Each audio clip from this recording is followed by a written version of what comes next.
their hard work. نحمده ونصلي على رسوله الكريم أما بعد.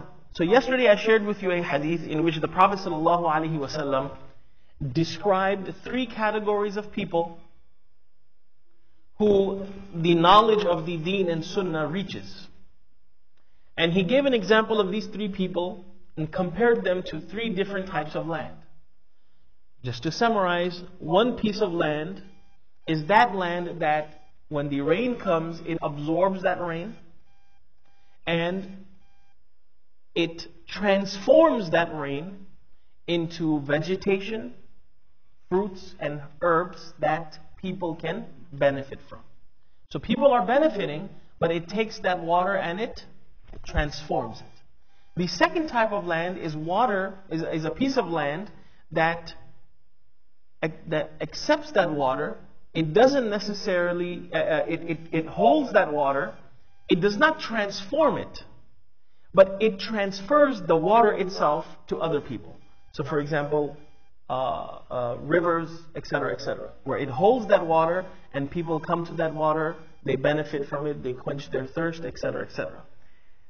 Then the third type of land is a land that the rain falls on, but the water just flows off of it. It does not take anything in, neither to transform or neither to transfer, and neither does that piece of land benefit from that water itself.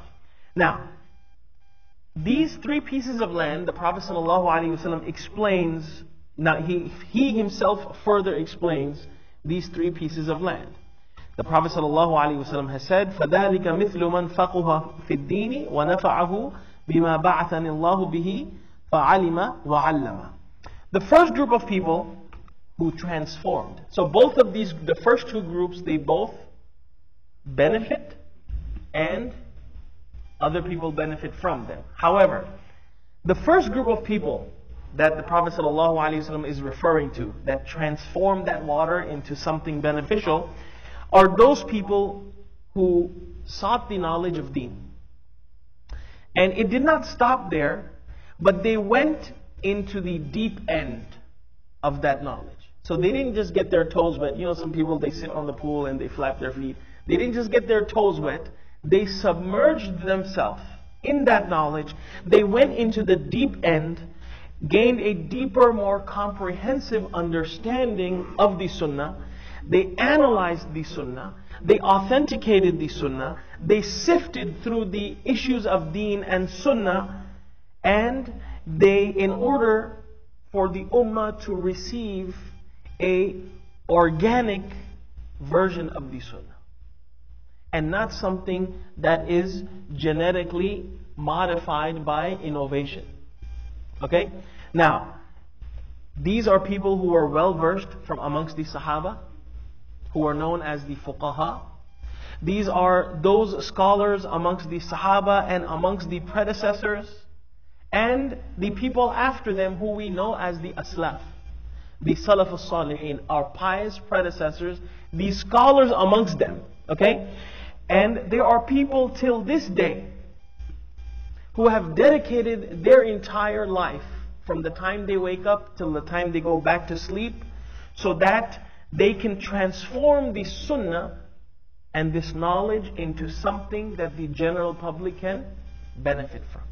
So this is that piece of land who takes in that water and then it transforms it into something, a fruit that you and I can just pick up and bite.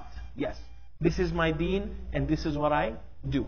So they sifted. And now this refers to all of the behind the scenes work that went into codifying all of the different sciences of behind the Sunnah and the Quran.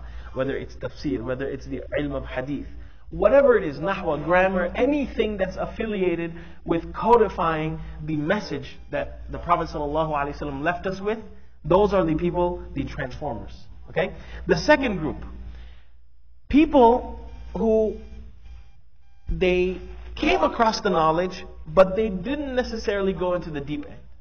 They didn't transform anything. They just held that knowledge and they passed it forward.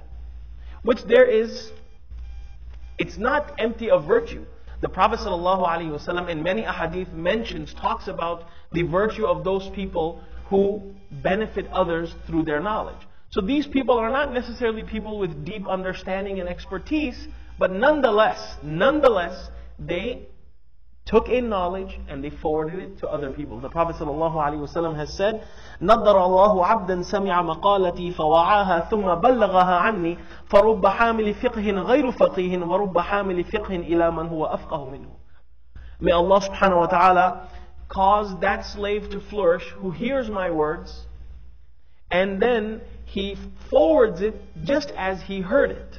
And then he explains, there are many people who come across knowledge, right? Who come across knowledge, but they don't have a deep understanding of what they have, and they forward it to someone who will have a deeper understanding of what they receive. So these are vessels, just like that river, who have that knowledge, who forward it.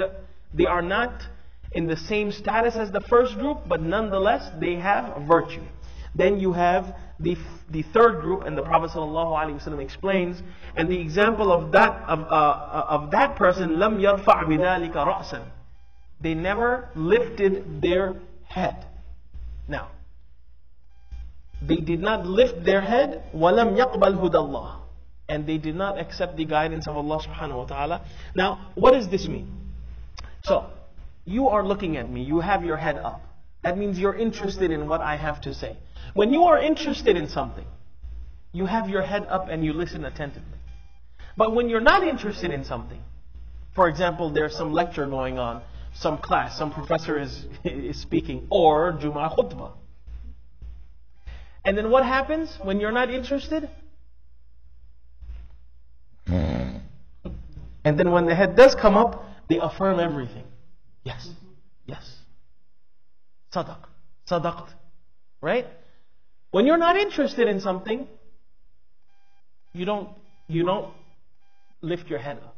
So the Prophet ﷺ is saying that there are some people who came across this knowledge, but they just were not interested. Okay? Another way of understanding this is if I ask a question. Okay? Let's say, for example, I ask a question in the IT field. I'll have a lot of people who in the answer may raise their head and they have the answer. But when you don't have the knowledge about something, you're not really going to be like, oh, this has nothing to do with me, you know. So these are those people who, when other people were thirsty, when people had questions, they couldn't lift their head. They had no input whatsoever because they did not have any input whatsoever. Okay? وَلَمْ يَقْبَلْ هُدَى اللَّهِ. So this is the third group, people who were exposed to knowledge. They didn't care for it transforming it into something else for someone else. They did not allow that knowledge to transform their own self. So these are the three groups of people. We ask Allah subhanahu wa ta'ala to allow us to be amongst those who gain or try to gain a deeper understanding of knowledge. We ask Allah subhanahu wa ta'ala to make us amongst those who benefit themselves through knowledge and sunnah, and benefit others, and protect us from being amongst the third group of people. Jazakumullah. Subhanallah.